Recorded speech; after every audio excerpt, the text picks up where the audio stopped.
Assalamualaikum warahmatullahi wabarakatuh. Perkenalkan, saya Yulia Rahman dengan NPM 05 dari Prodi Pendidikan Biologi semester 2. Tujuan saya membuat video pembelajaran ini adalah untuk memenuhi UAS mata kuliah perkembangan peserta didik. Pada kesempatan kali ini, saya mewawancarai seorang anak kelas 12 yang baru lulus mengenai self-esteem, self-efficacy, self-concept, dan self-regulation dari remaja tersebut.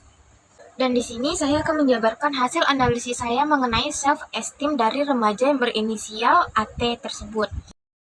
Narasumber saat ini sedang berada pada self-esteem yang rendah karena apa yang telah ia rasakan itu sesuai dengan jurnal yang saya baca. Salah satunya, ia mengalami sebuah tanda-tanda self-esteem yang rendah seperti cenderung tidak percaya diri, dia tidak puas akan dirinya, ia merasa lebih sensitif terhadap kritikan orang-orang yang dimana kritikan itu biasanya bersifat membangun, namun ia merasa kritikan itu adalah sebuah hal yang menjatuhkan. Ia bisa merasakan hal tersebut karena ia telah mengalami pengalaman yang dimana ia tidak pernah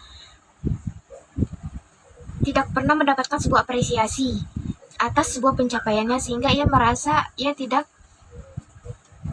pernah berhasil, padahal ia berhasil karena tidak mendapatkan apresiasi tersebut. Dan ketika pun ia mendapatkan sebuah pencapaian, respon yang didapat itu bukanlah sebuah respon yang positif, yang dimana respon itu cenderung menjatuhkan ia, sehingga ia merasa bahwa ia orang yang selalu gagal. Kemudian ia juga mengalami perasaan bahwa ia itu tidak berharga dan tidak dicintai. Hal ini dapat dikatakan karena pengalaman keluarganya. Merasa keluarganya itu adalah tipe orang yang jika berkata menggunakan nada tinggi, yang jika mengatakan apapun itu menggunakan nada tinggi dan dengan amarah. Kemudian hasil analisis saya yang kedua adalah self-efficacy. Dari hasil analisis saya dapat dikatakan bahwa narasumber yang berinisial AT ini self-efficacy-nya tidak dikatakan begitu tinggi, namun juga tidak dikatakan begitu rendah. Dapat dikatakan rendah karena kan self-efficacy ini adalah sebuah keyakinan dalam diri individu akan keterampilannya, kemampuannya untuk mencapai tujuannya. Nah, dikatakan self-efficacy-nya berada di tahap rendah karena ia pernah mencapai sebuah pencapaian, namun yang ia dapatkan itu sebuah kritikan yang begitu pedas yang menurutnya itu sangat-sangat tidak membangun, sehingga hal itu yang membuat dia tuh merasa bahwa ini kayak kemampuan aku nih biasa aja deh, masa sampai orang-orang itu merasa bahkan mengatakan bahwa ia merasa bahwa sepertinya pencapaian yang aku dapatin itu nggak terlalu tinggi deh, kayak kenapa aku nggak ngedapatin respon yang baik dari orang-orang, kenapa orang-orang tuh malah lebih dulu mengatakan kritikannya dibanding apresiasi terlebih dahulu untuk sekedar hal kecil selamat ya, itu bahkan tidak ia dapatkan. Selanjutnya, ia juga pernah berada di self-efficacy yang tinggi karena ia mencoba bangkit dari hasil kritikan-kritikan dari orang-orang sebelumnya.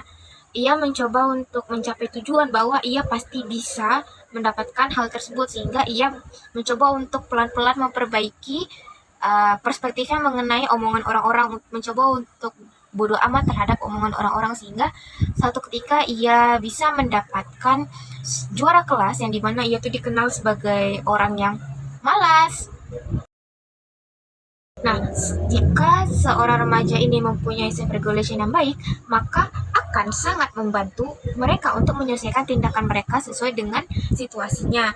Nah, saya dapat mengatakan bahwa self-regulation yang dikatakan tidak cukup baik karena ia belum bisa mengontrol emosinya, mengontrol pikirannya, mengontrol perasaannya, perilakunya jika ia menghadapi masalah.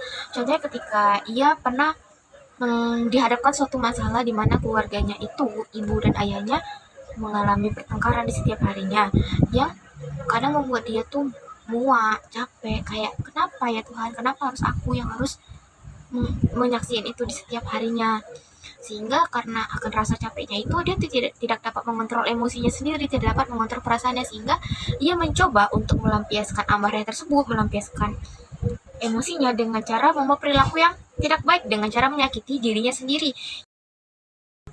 Berdasarkan hasil bacaan yang saya baca bahwa self-concept dan self-esteem ini sangat berhubungan dengan erat.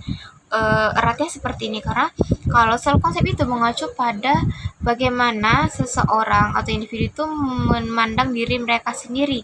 Nah, hal ini bisa mencakup beberapa perspektif seperti tentang siapa mereka, atau itu adalah identitasnya tentang sejauh mana mereka bisa, sejauh mana keterampilan mereka, dan lain-lainnya. Nah, kalau self esteem itu mengacu pada penilaian diri mereka terhadap diri mereka sendiri, seperti kayak sejauh mana mereka merasa dihargai, sejauh mana mereka percaya diri, sejauh mana mereka merasa dicintai oleh sekitarnya, sejauh mana diri mereka tuh puas terhadap dirinya sendiri.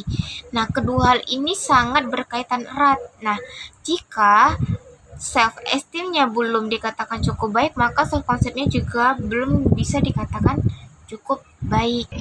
Selanjutnya adalah level moral. Level moral yang sudah dialami atau sedang dialami oleh narasumber adalah level pasca konvensional, yang dimana anak sudah mulai merumuskan sendiri yang baik itu seperti apa dalam takaran rasionalitasnya sendiri. Pada tahap ini sudah ada kesadaran pada anak bahwa terdapat relativisme nilai-nilai dan perbedaan pendapat antar individu. Yang baik dilakukan adalah berdasarkan pada pilihannya sendiri yang mengacu pada standar kebenaran yang bersifat konsisten, menyeluruh, dan universal. Selesai sudah hasil pemaparan saya dari hasil wawancara narasumber saya berinisial AT mengenai self esteemnya, self efficacy, self regulation, self concept, dan level moralnya. Semoga apa yang saya sampaikan dapat bermanfaat. Saya mohon maaf jika ada kesalahan dalam berucap. Saya tutup. Wabillahi taufiq wal hidayah. Wassalamualaikum warahmatullahi wabarakatuh.